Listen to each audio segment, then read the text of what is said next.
صل على سيدنا محمد النبي الأمي وعلى آله وصحبه وسلم. الحمد لله والصلاة والسلام على رسول الله. اما بعد، السلام علیکم و رحمت الله و برکاته. رسول الله صلی الله علیه و سلم در یک حدیث مبارک همچنان می‌فرمایند که کلکم راعین کلکم مسئولون عن رعیته، یعنی هر یک شما رهبر، هر یک شما مسئول، یعنی سوال داده پرسیده میشوید از بالای قومتان، از بالای عائلتان. باید هر یک مرد با خودش جفت مناسب را با راه نکاح مسلمانی گرفتنش در کار، زنهای مالش به، زنهای حسنش به نپریده دیندارش اختیار کردن ما لازم بوده است. اگر عائله با طفیل نکاح مسلمانی از روی فرموده شریعت برپا شود، این عائله حلال پاک، آسایشته، فراوان، با برکات و البته آباد میشده است.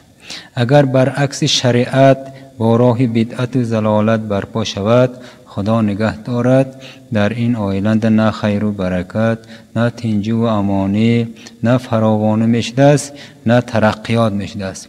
دائما جنگ و جنجال، غربت شود، برکت خداوند هم از این عائله برداشته میشده است. در مابین زن و شوهر مهر و عاقبت چقدر که زیاد باشد، فرزندان هم با یکدیگر مهربان میشوند. مرد باید در عائله سرور باشد. اگر مردها در عائله مسئولیت حس کرده وظیفهشان را ادا کنند، ان شاء الله رب العالمین این عائله بخناک حساب می شود. و اگر زن و شوهر یکدیگر را حرمت نکنند، با همدیگر خیانت کنند، فرزندها هم همین خیل می شده است. نعوذ بالله. همچنانی که حضرت می فرمایند فرزند همان کند که به هر حال که از پدر مادر خود با چشم دید. مردهای اکنون در عائله یک چند مجبوریتشان هست.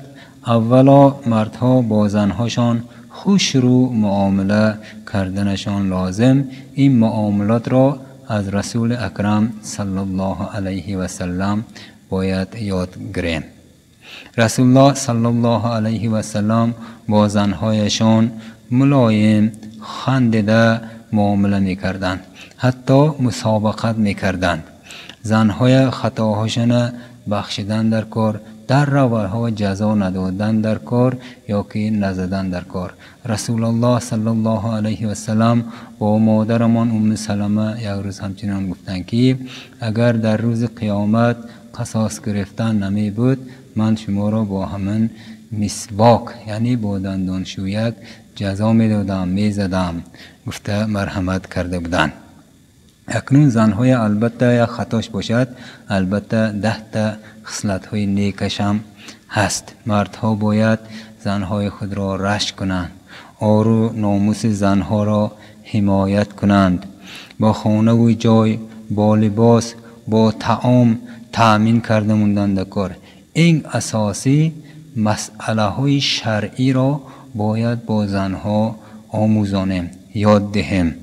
نمازشان به، دیگر عبادت هاشان به، ما باید امکانیت کرده دادنمان شرط سامش است.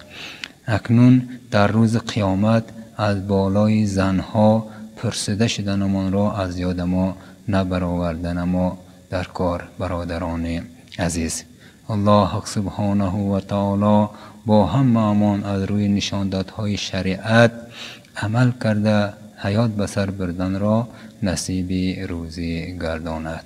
والله اعلم بالصواب.